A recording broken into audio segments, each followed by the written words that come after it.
তো আসসালামু আলাইকুম ভিউয়ার্স। আমি বর্তমানে সরকুমুর ফুল বাতাসি। এটা হলো সরকুমুর ফুল। আর দেখতে ইতরা এটা হলো দলেশ্বরী নদী। এটা ওদিক থেকে আইছে আর ওদিকে গেছে। এটা পানি মানে উবাই থাকি নাই আর উবাই দি যায়।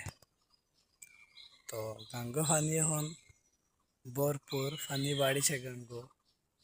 আমি বর্তমানে টিউশন যাই আর বহুত দিন হয়েছে ব্লগ ভিডিও দিই আর না, ভাবলাম একটা ব্লগ ভিডিও আপনারা দিই।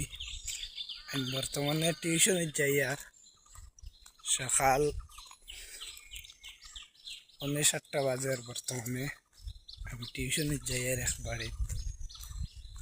তো আজকের ভিডিও শেষ। আসসালামু আলাইকুম রহমতুল্লাহি ওয়া বারাকাতুহু।